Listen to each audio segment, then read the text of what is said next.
Hello and good evening. Welcome to the Spiritual Speakeasy, where the bar is always open and the spirits are always served. Tonight I have a very, very special guest. I met him. We were just discussing how long it's been. About a year ago, I guess this early summer. His name is Art Jackson, and he is a spiritualist. I consider him a shaman. He is a drum maker. He does fire walks. And I will bring him on stage so we can get the party started. Hello, Art. How are you? I'm just fine, hunky-dory. Good to be with you on the Spiritual Speakeasy. It is so awesome to have you. I'm so humbled. I tip my hat and my heart is full. I met you and your energy is tremendous, and the things you have done and accomplished in life to me is just phenomenal. And I can't even my journey is just really starting to build, and you've done so many things and I'm just wide-eyed about it. So why don't you tell the I'm listeners? an old man, I'm like 73, and it's you're not 73. You got to do something with your time, right? You are not 73. Are you really? Are you really? So you're 10 years. I'm going to be 63 in April. So I mean, that's not that far off. I mean, I'm a late bloomer. You're having fun. It's really does. I have had more fun in my retirement than I have had probably in my entire lifetime. Is it okay if I tell some circumstances about how you and I met? Yes, absolutely. Okay. Well, it's kind of an interesting story because Julie and I met on Friday evening as we were finishing setting up at the Enchanted, what do you call it? Metaphysical and Mystics. Yes, in Benton, Arkansas. And anyway, Julie and her husband Chris came by our booth, and I have some drums that I had up on the behind the booth, and saw them. And yes, she picked out this drum. She says, "I have to have this drum," and I'm going, "Okay, well, you can have it. I mean, that's what they're here for, to sell." And then I'm looking at Julie, and she's got this crow right here on her shoulder that comes up to her neck, and she's got the exact tattoo there that was painted on that drum. So I said, yeah, I would say that is your drum. So then she's looking at the other drums, and she picks up another one and says, "Oh, I got to have this one." I said, and I had paid for the crow first. I started to walk away, and then that other one was hanging there, and I was like, "What?" So I pay attention to synchronicities. Synchronicities is kind of what I live for.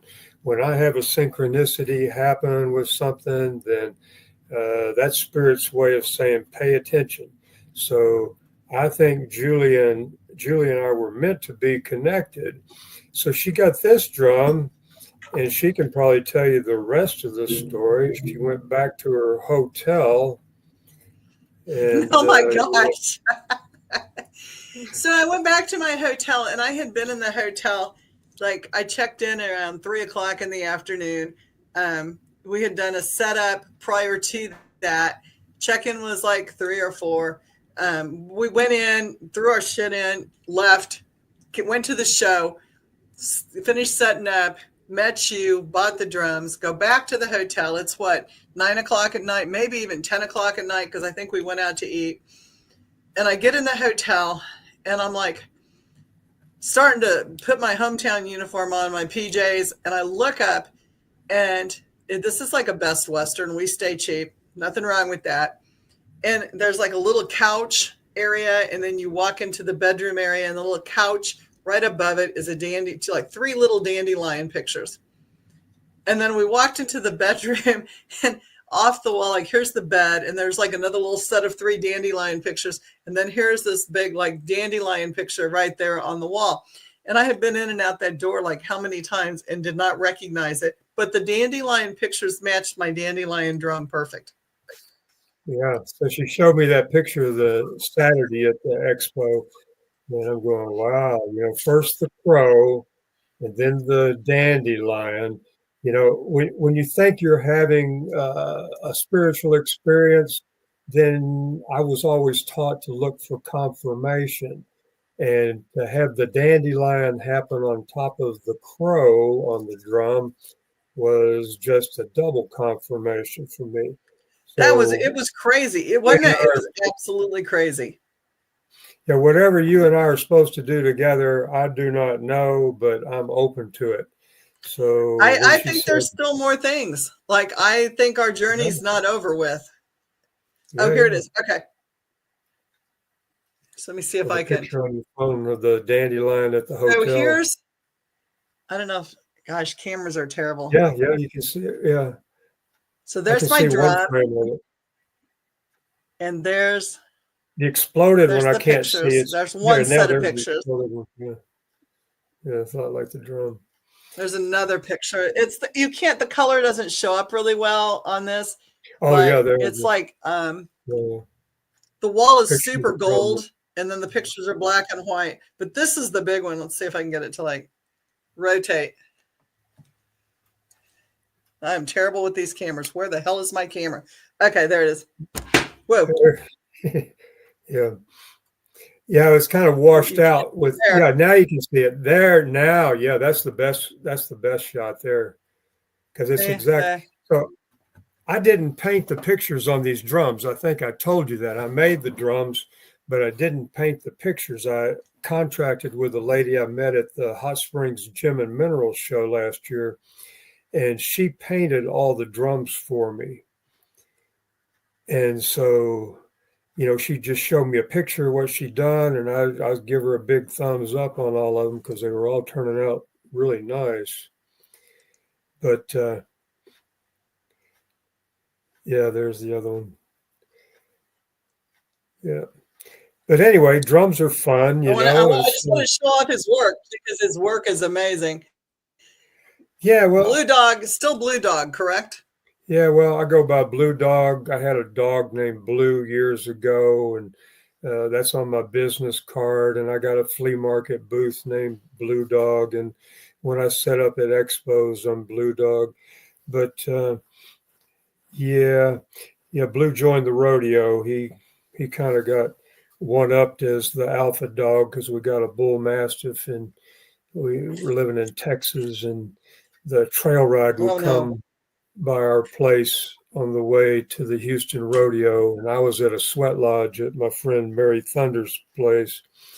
And when I got back, Blue was gone.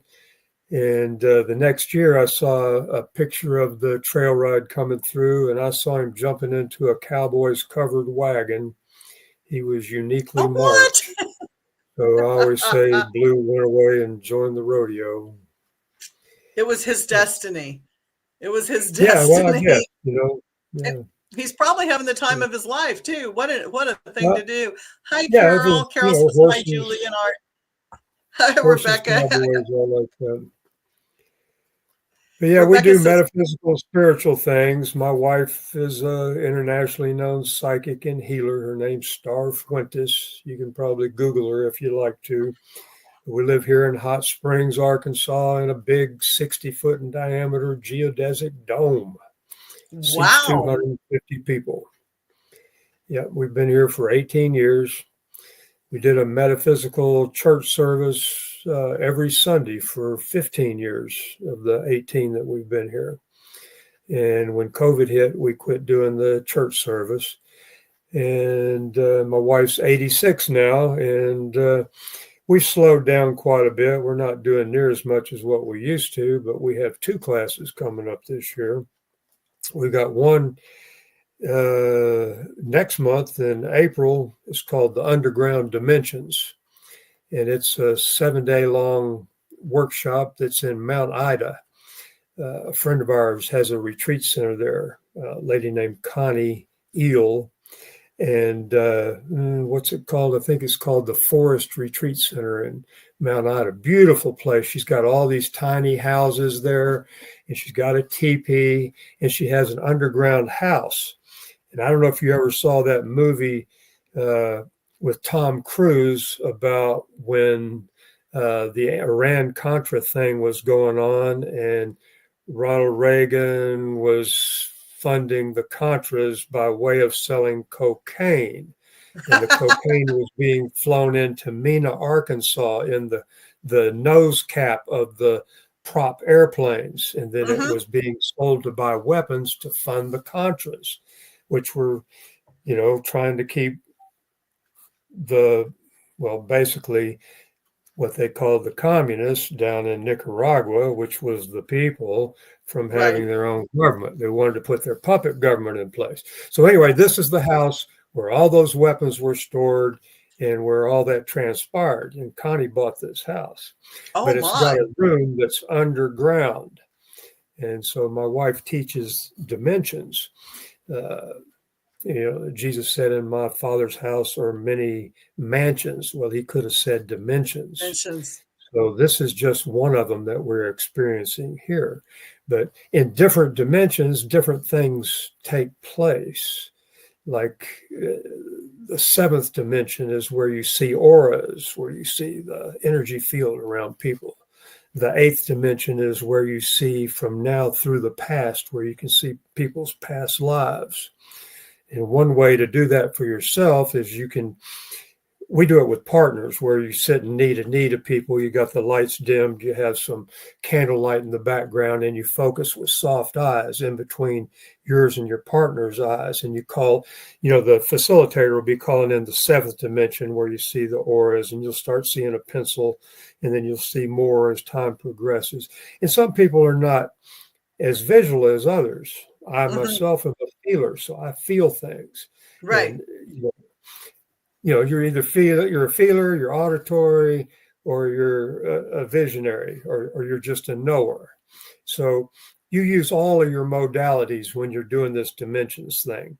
But as you call in the eighth dimension, then you watch your eyes of your partner there, and you start seeing these faces shift like this. Maybe they'll come and they'll stay, but most of the time they shift real quick.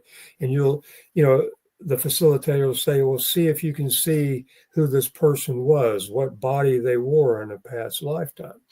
And so then you have a time of sharing and so forth. But anyway, this is more of an advanced class of people that have already done this dimensions class before, which dimensions class is only an evening class, doesn't take very long. But this is a week long of dealing with what my wife calls the underground dimensions. How interesting. It'll be catered with. Yeah. That's things I've never heard of before. Like I'm not learned in that type of thing. Yeah, well, it's kind of second nature to me because it's been so long. The first time I had a reading with my wife, she did dimensions with me, where she sat and I focused on her eyes so that you can experience this thing. And we usually would use the dimensions class when we travel, and we did classes all around the country. And we had a promoter in different places, say like New Orleans, Springfield, Missouri, New York City. Anywhere we were going, we had a promoter. And we do the dimensions class first because it's phenomenal and everybody gets to experience something. And then when they do that, then we'd have the promoter back there signing people up for the rest of the evening classes. And then we do a day long or a weekend long on the weekend, and then she would do readings during the day. Now, when she does, what kind of readings does she do? Is she tarot or psychic or? Yeah, she doesn't use cards. She has cards. If people want that, she'll do it. But, she just kind of puts it on automatic pilot, I saw you doing the readings there. Yeah, I do both. Your energy reminded me a lot of Starr's energy doing the readings, You had people lined up, I don't know if you had a sign-up sheet, but you were by far the busiest person at that spiritual expo doing readings. I think I was. I know I was wiped out. Wiped out. And the bones for me are just, it's a tool. Like I'm probably like Starr. I haven't met her, but I can walk through, and if somebody, and names are triggers for me. If somebody tells me their birth name, I can go through and see snippets of their whole life. Like the tragedies, the things. I see a lot of abuse in people. I see a lot of trauma. That's like the first thing that comes to me, my guides, because trauma to me causes a lot of the monsters that we make for ourselves and a lot of the negative energy. And so There I'm you immediately go. shown the trauma. There And it's you like, go. okay, this happened to you then, and this and people will go, no, no, no, that didn't happen to me. My parents were so cool. And then it comes out, well, my dad yelled a lot. Well, he threw things. Well, he did this, and or my mom or whatever. And then it starts coming out. And it's like, yeah, Well, you just thought there's that was so cool. many blocks that children put Yep, up to protect sure, themselves, to shield themselves. And then they make absolutely, up stories so that it's all right. And then they sure, give them excuses because the parents are these powerful people that you've got no control over. They're the ones feeding you. They're the ones, clothing you. They're the ones you're looking up to. So you can't, I mean, a lot of that filters through therapy or through, when you have realizations later on in right. life and compare notes to other people. Luckily, I had a very good childhood. My parents were, they all make mistakes. I mean, they're Oh, learning as, sure. you know, the first time they ever had kids. I was the oldest one, so they probably made the most mistakes with me. They But loosened up the reins after you because that's what no happens kidding. too. No kidding. I was in bed at 7 o'clock at night on school nights. My brother Jerry, who was the third in line, he's staying up at 11 o'clock watching TV with the folks. Yeah, a lot changes. I know. I had 7 years between my first and second. Man, I was rigid with my first one. I was probably still rigid with my second one, but not near as much. And I too had very loving parents. Like I was very, very lucky. I don't use the word luck very often. I was very gifted by the fact that I had two beautiful parents who loved me more than they loved anything. And My that, wife, on the other hand, was sexually abused from a young age. She was starved as a kid. She would go eat out of the dumpster. She was in downtown Detroit. oh my And gosh. so she's an authority on getting over sexual abuse because she Hmm. experienced it firsthand. But, and I was trained as a psychologist. I was trained as a school psychologist, and I never had the job that I needed the degree for. I worked with juvenile delinquents right out of college at a wilderness camp. So we built our own trees out of pine, and we'd make plans, and we'd skin the tree, and it was ideal for the way I viewed education because education was included in the environment. Kid says, "Oh, there's a creek. I wonder where it goes." I said, "Oh, okay. We'll Well, follow let's it. put on the plans that we take a hike and follow that creek." So we draw up plans in our weekly plans, and then we take a hike. Oh, it goes into the Neches River. Some kid goes, "I wonder where the river goes." Well, do you really want to know? Yeah, everybody wants to know. So, now we got to plan a trip down the river. So you drop all the plans, you have conferences with the group coordinator, and maybe 3 months later, you're on a canoe trip for a week going down That's the river. awesome. How, Yeah, but I mean, how cool is that for kids that are going through hard times yeah. to Yeah, learn to experience nature and trust a- themselves and other people? and for the counselors. I mean, Yeah. Oh, yeah, yeah. years later, I was telling a teacher of mine about this at a meditation group that I attended, and his name was Joel Glick. And anyway, he goes, I'm telling him about all this therapy that we were doing, and then how cool it was, and all this. And he goes, "You know what, Art? Those places are for the counselors anyway."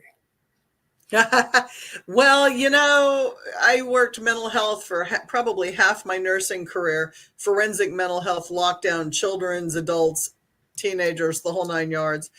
And I think the counselors and the nurses and the people there, a lot of us had as many issues going in as the kids did and the adults did for real. Oh, I had a great yeah, childhood, but I mean, I'm not going to make any bones about it. I fucked some shit up when I was a teenager and an adult.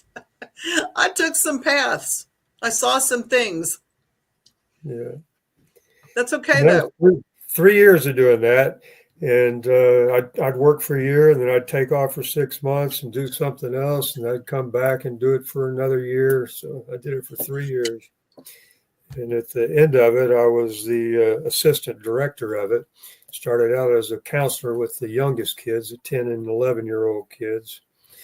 And, they were all messed up. I mean, the kids, and some of them were messed up because of the overlay that adults had put on what they'd done. I had one kid, Ricky, who was probably the best kid there, and he'd killed his father, shot his father in the head with a .22 because he was abusing his mother and he couldn't take it anymore. So he took it into his own hands and shot him in the head while he was asleep. I mean, you hate to say good for Ricky, but good for Ricky.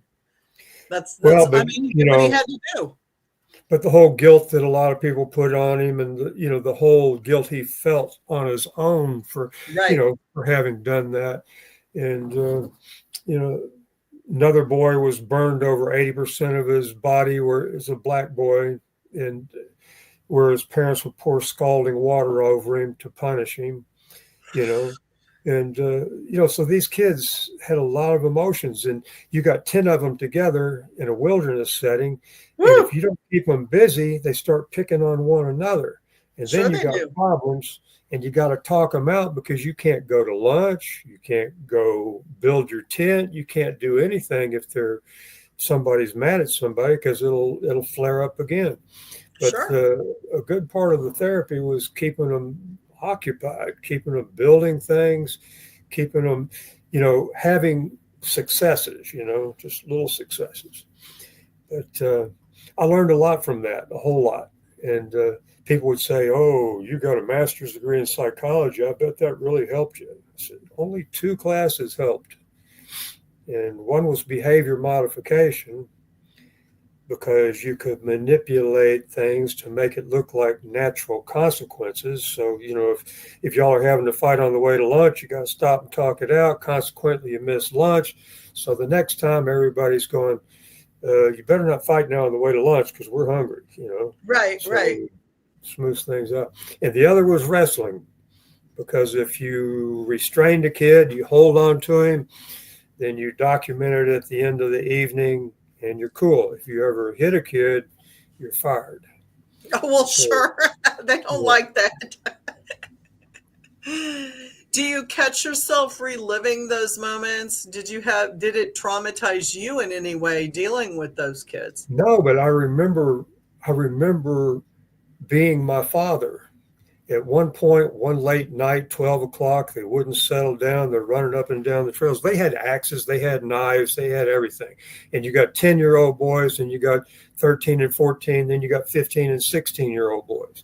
So, if they run away, and, these are emotionally disturbed kids, they run away, they got access to knives, and, this is out in the Davy Crockett National Forest in East Texas.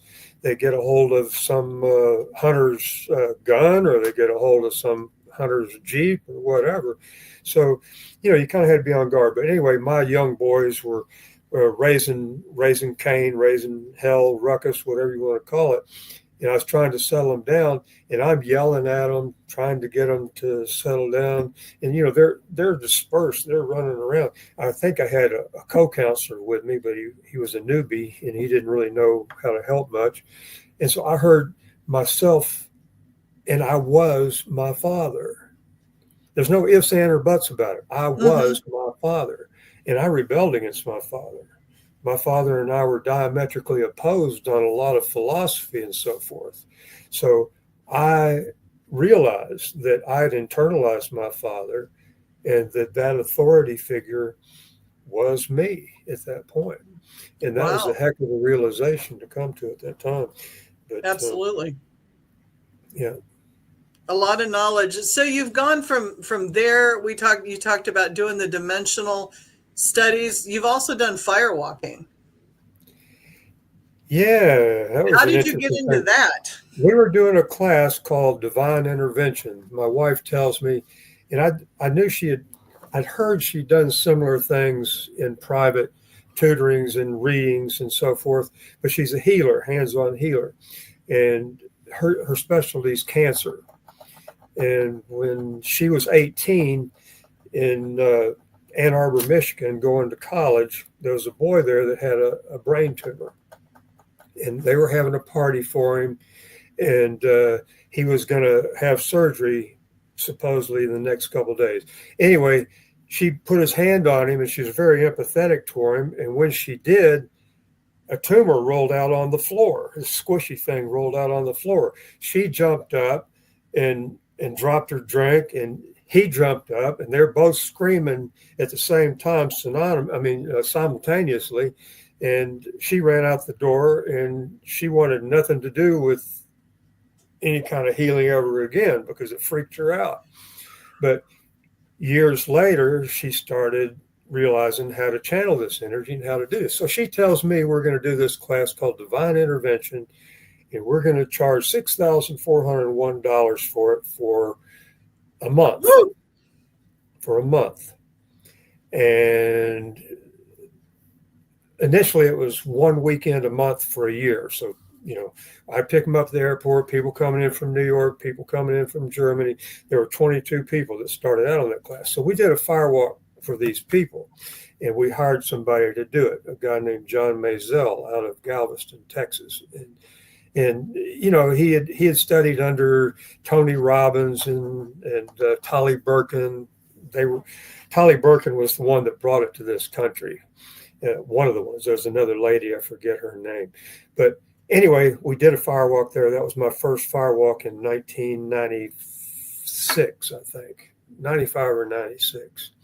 And then the next year we did that class again, and interesting class because we had a guy there that was videotaped. Every time we're healing, we had people coming in for healings all the time, and they all had cancer. And so we had this guy from New York City named Naldo who wore a pyramid on his head. We called him Old Pyramid Head because he had this metal pyramid he kept on his head because he thought it focused the energy. That's, and pyramids do focus and preserve Sure energy. they do.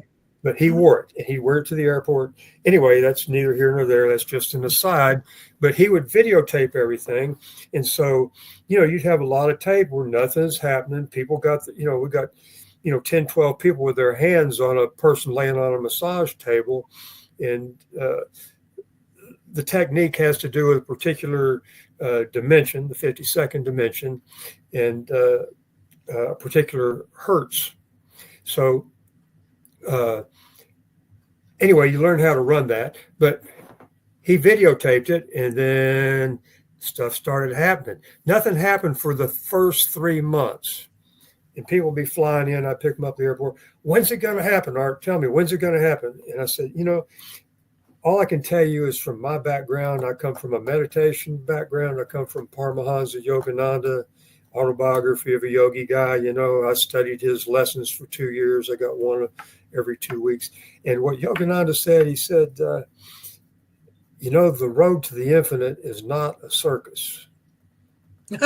True. If you're looking for phenomena, just for phenomena's sake, you're going to be very disappointed because it's not going to happen. A long way. Your head's got to be in the right place. So we had medical doctor, we had nurse, we had a nurse, we had the head for Touch for Health, we had a Reiki teacher who done, a lot of Reiki. She'd done a lot of Reiki teaching, and we had all kinds of people that wanted to learn this technique from my wife. We had, as a guest teacher, we had a Philippine psychic surgeon come in to show their way they do it, and everybody wanted to be the first to do it, right? Big feather in your cap, be the first to have a tumor drop. Well, Naldo's daughter, who was 18 at the time, and he'd given her the class as a graduation present. She was the first one to experience having a tumor drop out of a person. And we had a DVD that we compiled all of this VHS because there wasn't DVD back then. It was all VHS, and we compiled it. We put it on a DVD, and we used it. It was like we put a 20-minute thing together of all these different tumors and, showing the technique, describing it and so forth that we'd use for a promo in doing this class in consequent years. And then we trained people to do it. You had to take the class a second time as a assistant, and you didn't pay for it a second time, but then you could teach it. And so now around the world, there's probably, probably 30, 40 people teaching it. Wow. And, among other things. I need to learn this. Oh, but we were talking about firewalk. So But I still need to learn somebody do this. the firewalk. No, So I need to after learn a this. while, I'd go back. I need to learn this. I so we so had need. Are we that's teaching more the interesting classes than the still? firewalk to me. But the firewalk never gets boring because the flip side of fear is excitement. If you can walk on fire and not get burned, what other things did you think you could not do that you really can do? That you Absolutely. just limited yourself by putting your blinders on, Oh, you know? So anyway, I started doing the firewalk because I'm going, shoot, this is my house. I'm running the energy. It ended up, I was holding the space for it anyway. So I started doing them myself and did that. And then it's been my ticket to travel. I've been to Germany a couple of times. I've done them in Spain probably 10 times, in Ibiza, in Lanzarote, Canary Islands. I've done them in Italy. I've done Hawaii, Alaska up on top of a glacier, uh, Portugal, and Japan, and then several states here. I did quite a few in Texas. I've done in Arkansas, Louisiana. Used to do a group of 250 people in Allegan, Michigan. They had a monthly. No. In July, they had a yearly thing. It was for Young Living, the ones with the essential oils, the biggest yeah. network marketing thing for essential oils. Anyway, Mary Hardy would have me do one there, and we'd have 250 people there. First year we did it. Out of those 250 people, I think 16 people decided they were going to firewalk. So it's like a carnival experience. You got all these people sitting around, and I got my little group of 16 people building the fire. I like to use cedar because it makes a real fine coal. You don't get them caught in between your toes like you do oak. But you got a big stack, you got 4 big stacks of wood, and then it burns down. And while you're doing it, you're drumming, you're drumming using rattles, blowing a flute, making noise, and you're interacting with the fire. You develop a relationship with the fire. The fire's the teacher. I'm the facilitator. Fire does not care, does not know how many times you fired walk. Once or 100 times makes no difference. You still got to check in with yourself. You got to be focused. It's all about focus and not being distracted. Several things you don't want to do. You don't want to be drunk. You don't want to be stoned. You don't Oh want to God, be no. mad at anybody. No. You don't want to be in your ego. You don't want to think about how you're looking on camera. You got to be focused. When you're standing in front of a red hot glowing bed of coals, you get connected to whatever you perceive your higher source to be. You get real connected. And at It's that that point, moment. Like you're living in that moment. You can't do you're past. very much in the moment. You have And to at be that right point, there, tuned in. it doesn't matter if you walk or not at that point because you just made that connection. That's what I go for.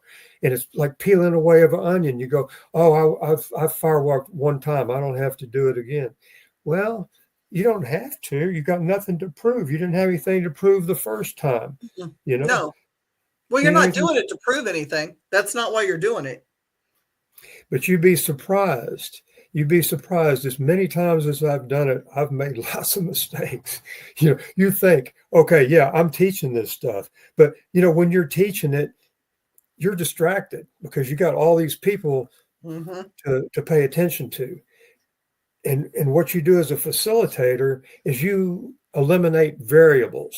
You want to eliminate, you got your rakes, you got your hose out there. You're mindful of any wind that may be there, anything coming up. You're watching the people. You're seeing if there's negativity, you kind of got to nip it in the bud because it'll catch on to the rest of your group, especially if they haven't ever firewalked before. Well, like you said, you're holding space.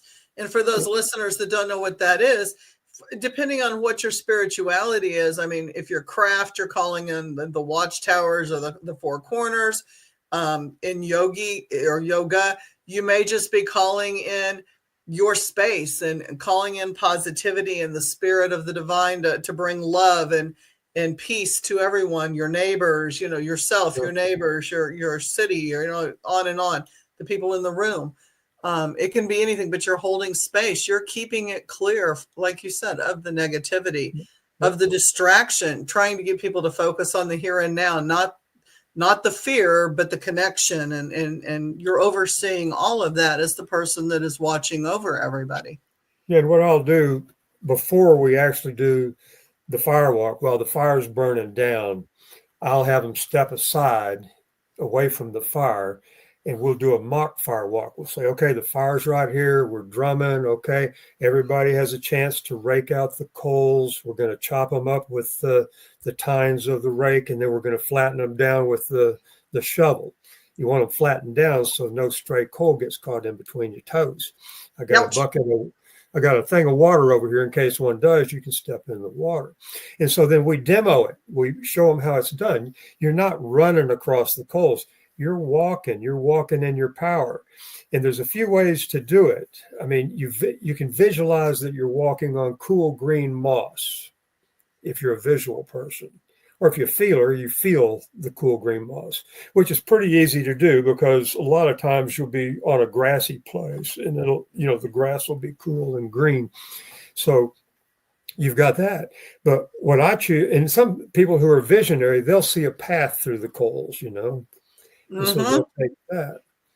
But no two people are exactly alike. But what I like to do is take a point across the way, if there's a light across the way I can see, or if it happens to be a full moon, and I'll just focus on that. I'm not looking down at the fire at my feet, but I'll focus on that and then walk. But people say, how do you know when to walk? And I'll say, well, for me, it's like, how do you not walk? The energy's so high right now. You're going to waste this good fire. You're going to waste this good opportunity when the energy, you have to do something because the energy is so friggin' high. And oh yeah, I can imagine the vibration is so elevated and everything is just. And you talk about bringing a collection of people together to make them a group. I've never seen anything that works any better. If you're doing a week-long or a month-long seminar, one way to get them to pull together to be cohesive is to do a fire walk, because they just went through something that I don't know what percentage of the population of the earth has ever done. I don't imagine it's a very great percentage, but you've just joined. And when somebody walks across the fire, everybody gives them acknowledgement. You're not just concerned about yourself. You're acknowledging that somebody just did something, that they broke through. It's like breaking through a wall. It's breaking through a barrier. Sure it is. Absolutely. Yeah. What a tremendous thing. At the end of it, I usually close with a little saying, and I say, you just did a controlled fire walk, but the real fire walk's out there in the real world. When you're confronted by someone who doesn't like you or wants to do you harm or wants to downgrade you, or if you're feeling like you're nothing, think back. You walked on fire. You overcame that fear. What other things did you think you couldn't do that you can do? You're a fire walker now. You can do anything you choose to do. So we have fun with it. I like to keep it light, and for me, I don't want the center of attention to be on me. Of course, we all like the limelight as teachers, sure. A certain amount of it, but end all and be all, you want to empower the people that you're teaching. You want them to get turned on to their own power.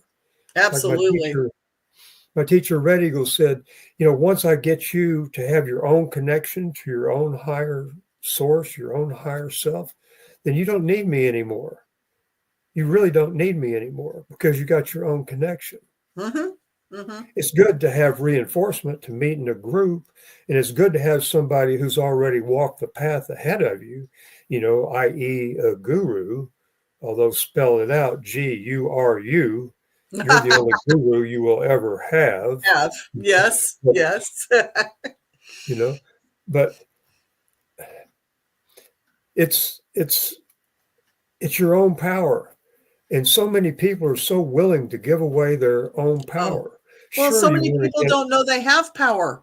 How many yeah, people don't even understand? Like, that's part of my reading. One of the things that I say, and guys, I'm watching your comments, and I promise you, I'm going to catch up on them. Um, when I do readings, I do hoodoo type bone readings, and there's a key in there. And I'll tell people, look, the key is you've got the key.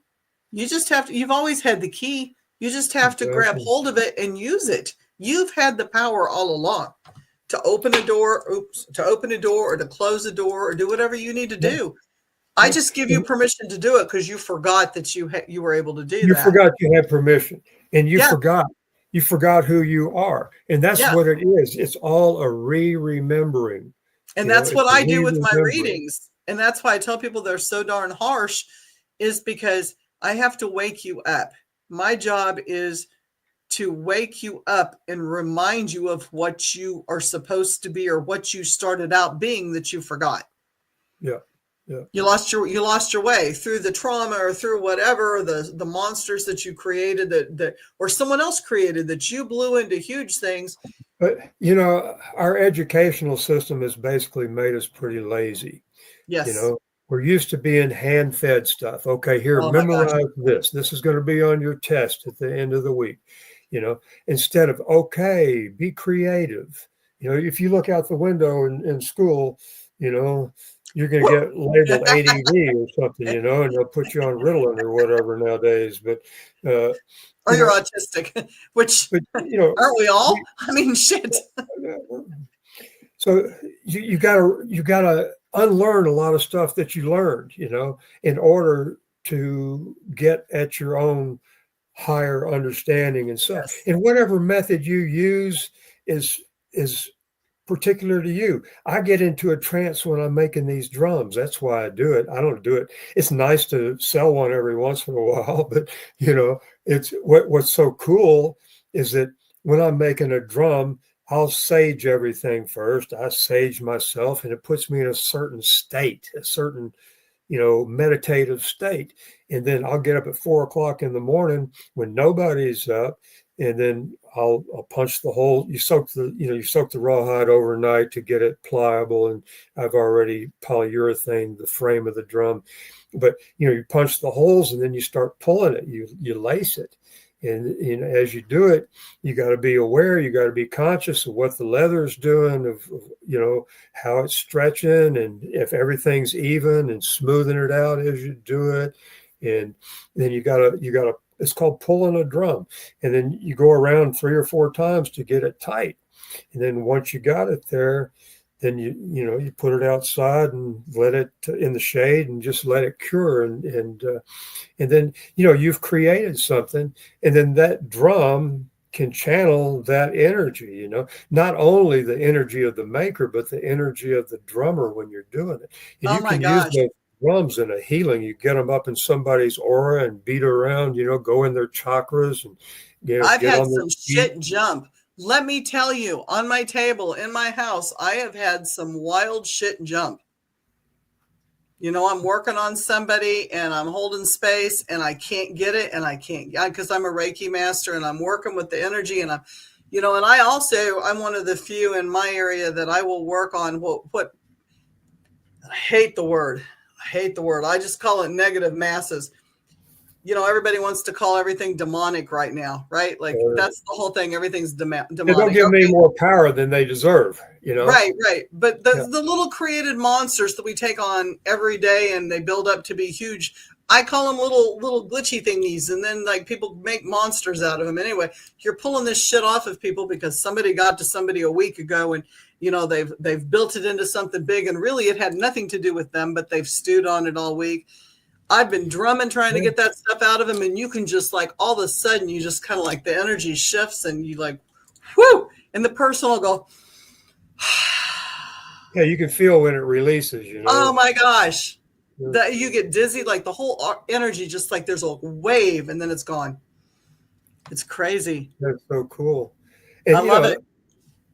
Yeah, the healer gets a healing whenever the This healing baby, gets a healing. this baby.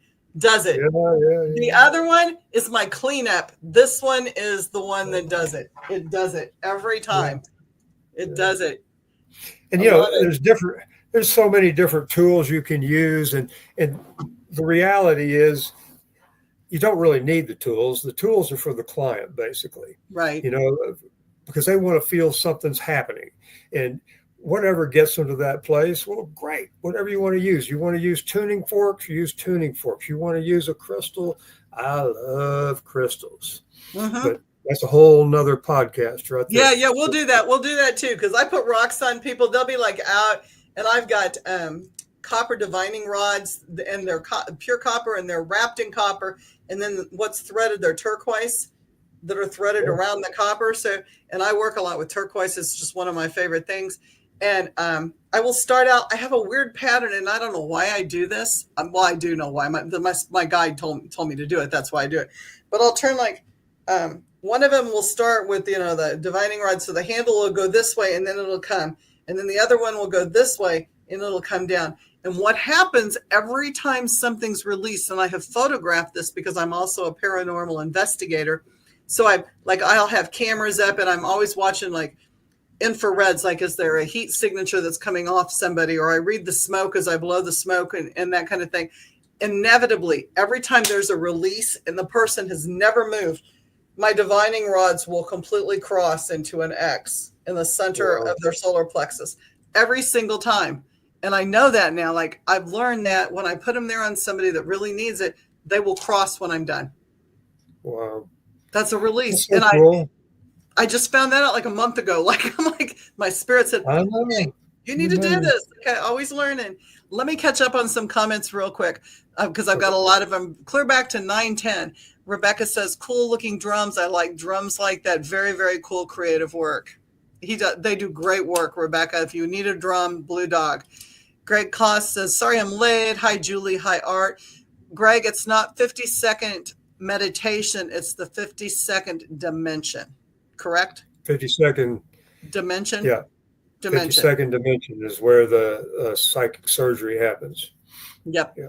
And our guides, like our spirit guides, we call in our spirit guides to give us the messages and talk to us. He also says, boy, that first step, referring to the fire walk that you were talking about, taking that very first step. Oh yeah, you want all your help there, Yeah, you do. Becky says, I continue to go through that each day and press on each day, trauma and stress. Hi, Julie. Hi, Art. So there we caught up. Sorry. Like, we get in conversation and it's hard to just stop to do the comments, but I have to say too, if you're liking the podcast, smash the like button, join, subscribe, Supernatural Inc. Art, what do you have coming up? What you said, you referred to something. What do you have that people can? We're doing the UFO conference in Eureka Springs. Anybody ever been to that? Love Eureka Springs. Eureka Springs, beautiful little town, magical town. But the UFO show and conference there has been going on since, for 30, I think this is the 33rd annual or 34th. I'm not quite sure which. But Dolores Cannon was one of the founders of that. And I don't know if you're familiar with her or not, but she's from Arkansas. And she would do past life regressions and readings, and it had several books out. We had her, one of those divine intervention classes we had her as a guest speaker back in about 97 or so, 1997. But anyway, my buddy Richard Tucker and I will be setting up the Blue Dog booth there, and we'll have crystals and various semi-precious gems and minerals. I got Native American jewelry. I, of course, will have my drums, and I've got all kinds of little interesting things to purchase and whatever. But it's not all about selling stuff. It's all about the people you meet and the connections you make. But absolutely. Oh my gosh. Yes, absolutely. Greg wants to know, where is Eureka Springs? It's in Arkansas. Yeah, northern Arkansas, close to Fayetteville. I'm in Hot Springs, so it's about a 4-hour drive from here, but a beautiful drive. You go up to Russellville and then cut over on 40, and then I think I don't know what it is, 36 or something like that. It's called the Pig Trail, winds around. I mean, the most windy road I've ever been on in my life goes into Eureka. It's But beautiful, though. magical Oh my little town. gosh. I love Eureka. We hung out. We had a show in Eureka Springs. It was not the geez, I just drew a blank. The Enchanted. metaphysical, it was not the metaphysical and mystic show. It was way back when Kansas City Spirit and Paranormal was around, and we went down there to do a show, and we ended up hanging out and eating and drinking at a little biker bar in a corner, and people were doing karaoke, and it was like so much fun. We spent hours. There's a lot of nice restaurants there. The locals are really, really cool, and a lot of artsy, craftsy people there. It's a real artsy community and little shops all over. So when is that weekend that you're going to be there? That is, let's see, UFO is April 11th through the 13th at the end of the Ozarks. Okay. So at the end of the Ozarks, if you want to text that to me when we're done, DM that and I'll get it on the loop so people can see that. So that is a blast. I mean, if you like watching the Ancient Alien show on TV, if you've ever watched that, sometimes they had Von Donigan there a couple years ago, maybe about 3 or 4 years ago, the guy that wrote the Chariot of the Gods back in the early 70s. Oh, that would be cool. Yeah. Yeah. He was there, but they have a lot of speakers, and I don't usually go see the speakers because I'm downstairs with the vendors. So what happens, it's a weird setup for the vendors because people don't come down until after the speakers are done with their class. But last year, one of the speakers was talking about Moldavite, and I happened to have a good stash of Moldavite. So as soon as he got through talking, there was a line about 10 people deep wanting to buy Moldavite, which was nice. But you speak about UFOs. I have a friend, Rupert Guy. I don't know if you've ever met him. I believe he's from the UK.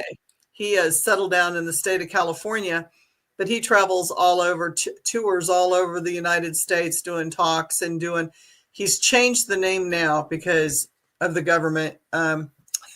He used to call it a CE5 group, and I guess they came after him, and it's a whole thing. You can't even you imagine, because you've probably been there, but there's a lot of paranoia, and the government starts watching you, and it's not a cool thing. But he would take groups out and do contact with aliens, upper dimensional beings, other dimensional. There's different schools of thought on that. And to me, I never felt any negativity from what I considered UFO experiences. I mean, He didn't either. He found a lot of love. His whole thing was come in peace, and we are here to greet you in peace. Yeah, even ascended masters. Some of these UFOs are as big as a football field or several football fields. And they're interdimensional craft. So, people think, okay, well, they can go really fast. Well, not only that, they can jump dimensions. That's why they're here and they're gone. They're just boom right there. They're just here and gone because they're interdimensional. But I used to belong to this group called Mark Age. I had a teacher named Red Eagle. He was an Indian medicine man, half breed. For 18 years, I was at his meditation group every Wednesday night for 18 years. We'd sit down at 7:00 in the evening. And if I was out of town, I'd sit down wherever I was to tune in with the group. And, we do things with local people. We do healings on people and so forth too. But we always had this meditation. And it was interesting because Red Eagle had been with Timothy Leary and Dick Alpert, Alan Watts, Art in the Castilia Foundation when LSD was legal, when Harvard, they were up in upstate New York, Milford, New York, and it was legal. And, they'd take the LSD and they'd go on a trip. You were guaranteed an out-of-the-body experience whenever you took LSD. That's why it was called a trip. You would leave your body. So anyway, that all came to a big halt when they made it illegal. But he said about 60% of the people benefited and about 40% did not. Because imagine you're out of your body, you can see all 360 degrees, you can imagine where you want to be, and you're Oh, there. yeah. And so you're thinking, okay, I'd love to stay in this place. I got this body down here. How am I going to stay in this place? Well, I can do in the body. So Art Linkletter's son jumps out of a third-story window and commits suicide Yeah, while he's that was high on tragic. LSD. He did in the body so he could stay in the astral plane where he was. But they all wanted to turn everybody on because they thought they could elevate human consciousness, by, what would take evolution several thousand years to do, but, you can get there by meditation. When you're Sure. reliant on a substance to get somewhere, it becomes a crutch. It becomes, I know people that do ayahuasca. I know people that lead ayahuasca ceremonies in Brazil. Mm-hmm. And I know people that have gone down there and they've done it and done it and done it. But the plant, from what I understand, The plant will regulate you. It will back you off. the plant becomes the master. You know what I mean? You cease to be the master and the plant's the master. So I'm all for it if you do it as a way to see what's available. And then you Yes. go through the meditation, which is the tried and true way, and which is going to carry over from this life to the next. Mm-hmm. But for a way to know that, okay, this is there, this is available, it's a great eye opener. But Right. you got to be careful. I mean, drugs are a trap. I mean, no matter what they are. Absolutely, they are. And they open gateways to things that you may not want opened. Exactly. I've done psilocybin and I'm very careful. I do it under ceremony. I have a total respect for it. It's not done every day. It's not done every month. It's done when I feel like I need to tune in at a different frequency at a different time. Yeah. But then I go back and I have to process those and I meditate on that information. That's and you have to tie in. You can't just like trip. I mean, no, because then that's an option, but that's not so spiritually minded. You're no earthly good.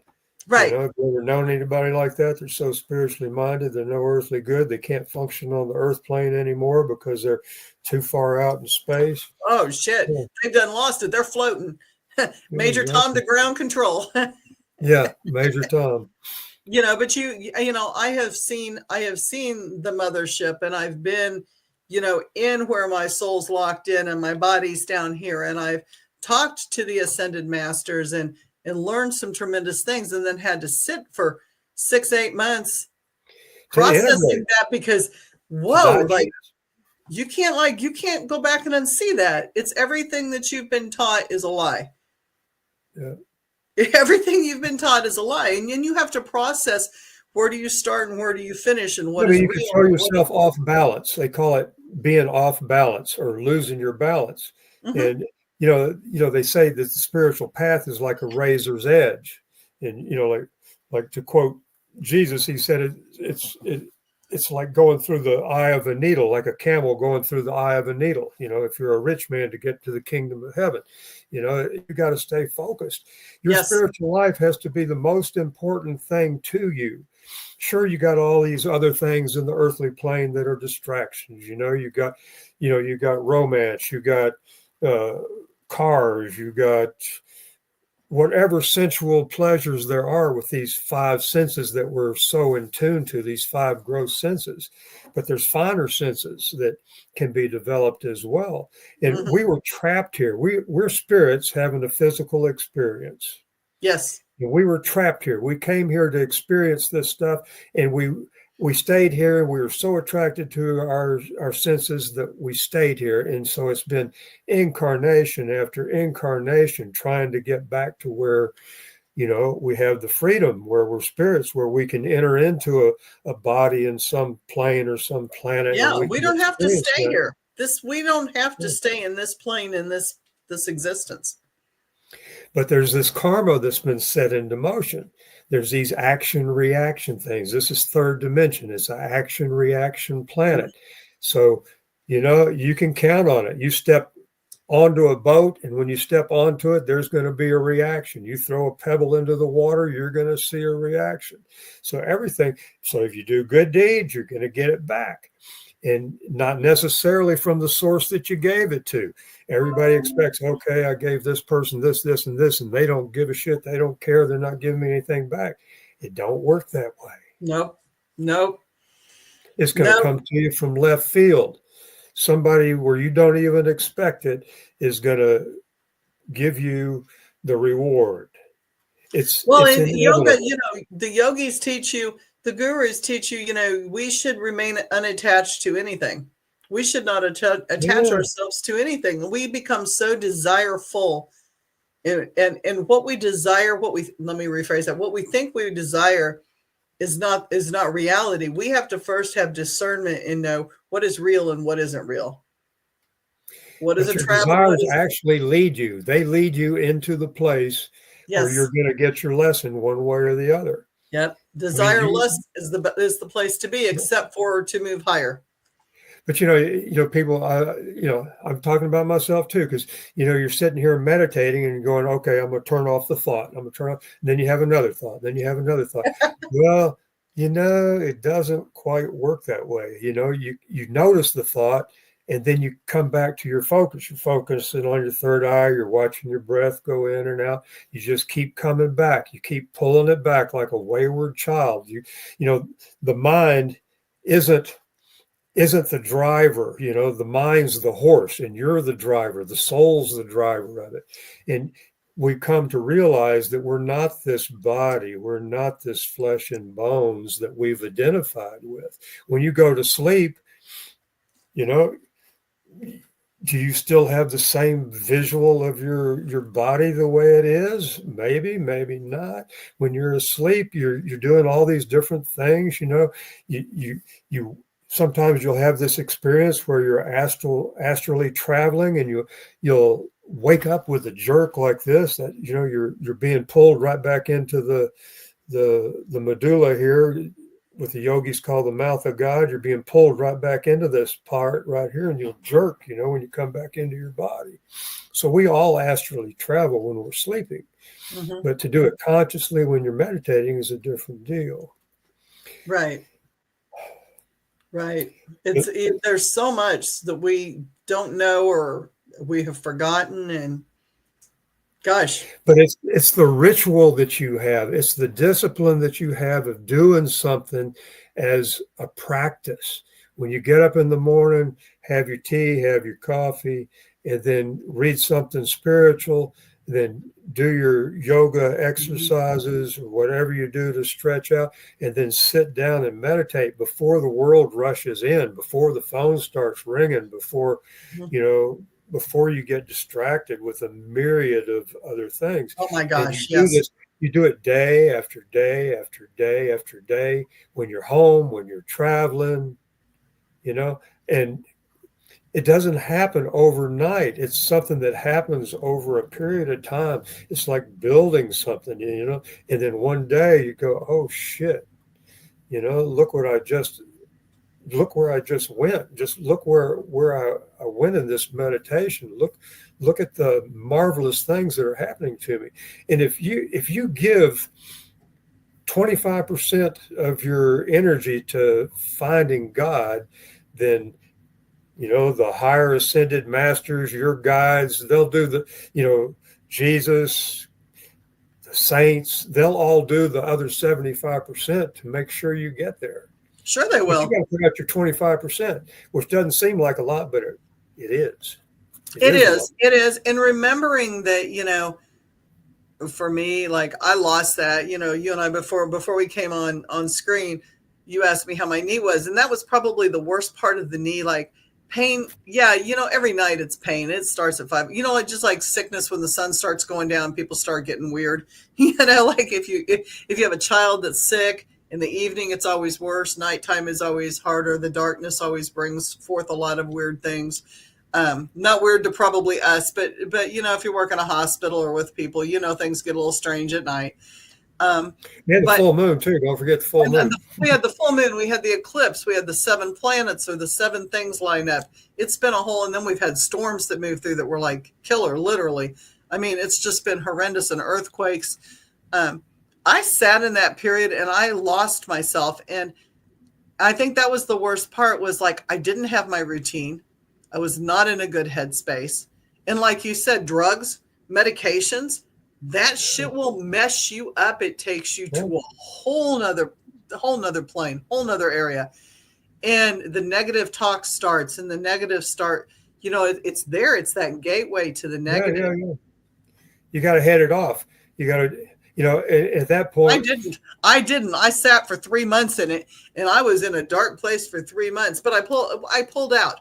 Like my spirits came, and my husband rallied. Like my husband's, you met Chris. Chris is just a godsend. He's like my heart and soul. And, every day he was there for me, and we pulled through it and cleaned up and got out. And I'm not going back in that hole anymore. Lesson learned. Woo. They call it the dark night of the soul, and there's degrees of it, and different times you go through it. And then on the other side of it, you need the dark and you need the light. There's a contrast, and you can't have one without the other. And I think you forget, and sometimes you get sent back. Like, I think there were things that I needed to remember about myself, and I had to spend that time there, because when I came out so much better than I was before I went in. Like, there were things that I had forgotten I could do. There were things that I didn't know I could do. There were things that I didn't know I could talk. Like, it was a whole opening up thing. So I had to sit in that dark place to learn kind of about my past that I had forgotten. And, people are praying, give me this, and wanting God to do it all. Well, you got to put forth the effort too. Oh, shit, yeah, you do. Yeah. A simple little thing is to do affirmations. Make up some affirmation, or get Yogananda's scientific healing affirmations, which I've given out so many copies of it. It's like a $1.98 book, but he's got all these healing affirmations. And you use your subconscious mind right before you go to bed. You're going into the subconscious. You're going out of the conscious into the subconscious. So right then you're going to repeat, every day in every way, I'm becoming more and more of my true self. Simple little thing. Say it out loud, and then say it in a softer voice. Every day in every way, I'm becoming more and more myself. And then just whisper it. Every day in every way, I'm becoming more and more myself. And then go to sleep. The subconscious just got impressed with that affirmation. Then when you wake up in the morning, you're coming out of the subconscious into the conscious. Immediately do your affirmation then, the most powerful time. It's just like, the twilight when the sun's setting is a very powerful time. Yes, and it is. The morning when the sun's rising is another very important, powerful time. Both good times to do affirmations, to do meditations. But be relentless with it. I mean, if you have to get over something, I remember a breakup years and years ago, 40 years ago, maybe longer, a breakup with a woman. And, I was torn apart. So I started with affirmations, and, a week of doing it and I was fine, but I was pretty messed up before I started the affirmations. It's a slippery slope too, because you catch yourself going down. And you're like, okay, it's just this and this and this. And you make excuses for it. And then pretty soon you're so low, like it's really hard to pull yourself up. And then the pity rolls in. It's like, why me? I can't do this anymore. Like, it's all negative. And you just sit there and you've got people rooting for you. But like you said, if you're not willing to do the work. And a lot of times we like to wallow in it. Oh God, Because you want everybody to come in there with you, see how bad it is. Oh my gosh. Confirm for me that it's as bad as I think it is. Oh Lord. I don't want to do that again. I want to be happy. I want to be peaceful, and I want to be happy, and I want to be joyful. And I am now. Like, my knee hurts, but you know what? I'm going to have aches and pains, whatever. I try to think about, like, that's no different than, needing to pop your thumb, or you needing to pop your neck or something. Something's just a little out of kilter. It's going to get back in. It's going to be fine. A lot of times you ask it, what have you got to teach me? dealing with cancer people, what does the cancer have to teach you? When you're talking about cancer, think about it. If you break down the syllables, yes, I can, sir. Yes, I can, sir. So a lot of times what we've found is that people have cancer or people that can't say no. They don't have a firm boundary. They don't have a firm no. If somebody will ask them to do something and they really don't want to do it, but they capitulate and they do it anyway because they're that kind of person. They'll do anything for you, but they don't have boundaries. They let people walk over their boundaries. Mm-hmm. But that's interesting. I'm sorry, go ahead. Yeah, that's kind of the point I was making, but cancer has something to teach you. So everybody you want to fight cancer. Well, why not ask it, what have you got to teach me so that you can leave, and sit down and think about it, write down some things. Well, what am I learning from this? What has cancer got to teach me? What was I doing that gave me this condition? Whether it's, it all originates in your thought. Everybody thinks it's diet. Well, yes, it is your diet. But it's also anger. It's anger and it's anxiety. Right here. They originate in your head, and change your thinking and you can change your life. Yogananda and his guru Yukteswar said that, if you're ill, don't give it a whole lot of attention because an unwanted guest will leave, My son does that. My son has, and I think I've told this story. I may not have told this story on the podcast. My son is 34, going to be 35. And he had, I want to say it was 2018, he was diagnosed with liver duct cancer. And it was end-stage cirrhosis of the liver. And it was a very traumatic thing. He had what we thought was a hernia in his solar plexus from construction. And he partied hard. That's all I'm going to say. He partied hard. He was young. He partied hard. Went to the doctor, had insurance, finally got insurance, and he was diagnosed with, we got a phone call and it was like, you have end-stage cirrhosis of the liver. How hard have you been drugging and drinking? And he did. Not as hard as a lot of people. He did. That day he threw away cigarettes, alcohol, and any recreational drugs that he was doing. And they gave him 3 months to live. And it was a very rare cancer. It's a rare women's lung cancer that somehow developed in the blood ducts of his liver. And they gave him 3 months. And a year and a half, almost 2 years later, he had a liver transplant. And this is a very quick, bizarre story. They put in the wrong liver. When they harvested the body, and liver's the only forgiving organ, but when they harvested the body, almost all, I believe all the organs went to this particular hospital, which will remain unmentioned. There was no secondary type and cross match done. It was done at the donating facility. It was done incorrectly because the person had bled out and they had typed and cross matched after the entire blood bank had been emptied into them. So the type and cross match was incorrect. So rather than biopsying the liver to find out exactly what the type was, as well as the other organs, they all skipped that step. The heart transplant receiver died. The kidney person failed. The lung person went into shock. My son was the survivor. And he survived. We almost didn't survive. We had shock a couple times because they had to do plasmapheresis, which is where they pull all the plasma out of your body and run a different person's plasma in because it was the wrong liver. And he went into anaphylaxis once with that. So we had a lot of traumatic things that happened off and on with that. He now has cancer again in that particular organ. And they found out that it has to do with a fluke in one of his DNA strands. It was just a fracture. And when the DNA strand communicates, it tells the other part of the strand to make these cells. But it's kind of like a patch. It's receiving. So it's trying to patch the defect, and the defect happens to be to make these weird cancer cells in the ducts of the liver. So his spleen is 3 times larger than it should be.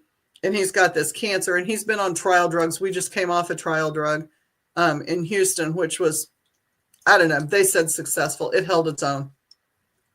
He is currently doing what he's doing. I'm going to say it that way so that there's no interference from anyone else. He's doing what he's doing. He does jiu-jitsu. He competes. He does not talk about feeling bad. Even when he's feeling bad, it's, I'm fine. I'm great. I'm healthy. I'm alive. It's mind over matter. He goes to the gym every day. If he doesn't work out because he's having one of those days, he at least gets on the mat and he stretches and he works with the other guys. Yeah. He refuses to use the word sick. Yeah. I think he's wise. He doesn't speak the word cancer. He doesn't. There are certain words that he will not use. We use crystal mats. We use a salt. I have a sweat room. We have the crystal mats and the crystal lights and the red light therapies. And we do a lot of things like that. But, comes off sugar, comes off seed oils. I was going to say no sugar. No sugar. He struggles with that one. Like if there's a package, everybody does. If there's Chips Ahoy around, he'll come to my house and he'll be like, "Mama, why do you have Chips Ahoy around?" Because I'm a Chips Ahoy and mega stuffed Oreo cookie junkie. And he'll steal some. But at his house, it's even fruit juice, even orange juice, even carrot juice. You're looking at sugars, Absolutely. Doesn't do any seed oil. Doesn't do he has completely abolished seed oils from his house. Doesn't cook with that. He uses a lot of coconut oil and uses a lot of things like that. But it's mind over matter. Yeah, it's all in the thinking. Says, thank God I'm healed every day. Thank God I'm healed every day. And that's his mantra is, I'm healed. What are you talking about? I'm healed. There you go. Because you're already there. Visualize yourself already there. And he does that with any injury that he comes up with. Yeah, it hurts. But we're not going to talk about the hurt. My knee is fine. My elbow's fine. My wrist is fine. I'm great. And we move on. Because if you give it attention and you speak it, then you've just drawn it in. Yeah. So it's mind over matter. Yeah, well, I wish him the best and hope he keeps on doing what he's doing. And, it helps when other people hold that visualization for someone as well. In our meditation group that we used to have on Wednesday nights, we'd have requests, people need this. And if you knew that person, then you could see them better because you already knew what they look like, and you visualize it. I remember one time a friend of mine, Sonia, was pregnant. And she was getting ready to have her baby, and the baby presented breech. Oh, and so we're there at the meditation group, and she's telling the group this. I guess there's about 20 people there, and this is, let's see, how old am I now? This is 40 years ago. Yeah, something like that. Anyway, she's sitting there in the middle, and she told us, and some of my teacher, Red Eagle, says, "Okay, we're all going to visualize that fetus there, and we're all going to give it a push clockwise. We're visualize your hand on that baby's butt, and we're going to give it a push clockwise." And so we're meditating, we go through our thing. We got Tibetan bells. We sing 3 ohms. We say the Lord's Prayer, and we're off into the meditation. Well, the first part of the meditation is doing this visualization of giving this baby a push. And so I had to open my eyes. Sonia's a good friend of mine. She was my girlfriend at the time's best friend. So I open my eyes just to see what's going on, if there's any. And Sonia's over there, her eyes are wide, and she's got her hands on her stomach, and she's feeling it, Oh, wow. And, yeah. So anyway, she goes in the next day, and sure enough, the baby's turned around head first. So, the more power you got, and from what I understand, from channeled information, it didn't all happen 2,000 years ago when Jesus was here. We still got prophets alive today. Miracles are still happening today. Yes, they are. Even a greater basis, because like he said, when I go to the Father, you'll do things like I did, and greater things you'll do. Just ask it and we'll do it. So anyway, supposedly through channeled information, I'm not sure who the channel was, but the time the earth glowed the best, the goldest, was when the astronauts were circling the moon and there was a malfunction with the spacecraft. and we didn't know if we were going to get them back or not. I don't know when. This was the early 70s, I think it was. But so everybody in the world was praying for it. They were all praying that the astronauts would get back home. And it And showed up. supposedly from the higher beings that could see it, that the earth was glowing gold because of all these people. And the best time to do a spiritual thing is either Christmas or Easter or Ramadan or whenever you have all these people focusing with a spiritual intent. So if you want to make great spiritual progress, put a lot of effort in there before Christmas. Put a lot of effort there in Lent before Easter. That's true. That's why we have those things, but everybody's focusing their intent, their energy, because thoughts are things. And thoughts manifest. Exactly. Good and bad thoughts manifest. Yeah. This has been so wonderful and so enlightening. Thank you so much. We are 22 minutes over. I do this. It doesn't matter because it's, there's nobody after me, which is why I chose this time, because oftentimes we get going and we just talk and talk. Art, my heart is full. Thank you so much for joining me. Well, mine too. And, I knew there was a special connection. And when you were in Conway, I thought about coming back up there to go. I'd just been there the week before, you were doing the Enchanted. I did the Bella Rustina antique show there, but, it didn't happen. But I'm sure our paths will cross again. We're going to be at Enchanted the 28th and 27th, 28th and 29th, or 28th, 29th. It's that Friday, Saturday, and Sunday. Hi, Carol. Conway. Yeah, we're going to be in Conway this month. At the end of the month, that weekend. It's a meet and greet on Friday night, and then Saturday and Sunday, full on. Hit the floor running. Yeah, sounds good. And I do want a bass drum. I need a really big bass drum from you. If you hear the word try before something, it ain't going to happen. I'll be there, okay? Okay, I will. Okay. I look forward to it. And if you have a bass drum, bring it, because I'll buy it. Bass drum? A real low, like subsonic low. Well, all I have is these 18-inch in diameter ones, but I've got about 5 more to make. I'm going to start making them here again pretty soon as the weather's warming up. Yep. But I may have to order one that's a little bigger to get the bass sound that you're after. Yeah, I am finding out that I have so many people that need that shock or that low vibration released. And I'm just thinking subsonic, like that boom is going to do it. I may have to get my girl that paints for me. I may have to call her again and let her channel whatever she's going to channel onto the next set of drums, It's going to be amazing. It's going to be amazing. Blue Dog Drums. Art Jackson is who I'm speaking to tonight. You can check him out on his webpage, and Blue Dog. Oh, look.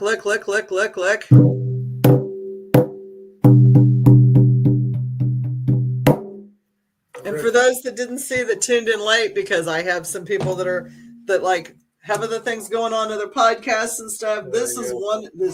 I didn't bring my mallet, but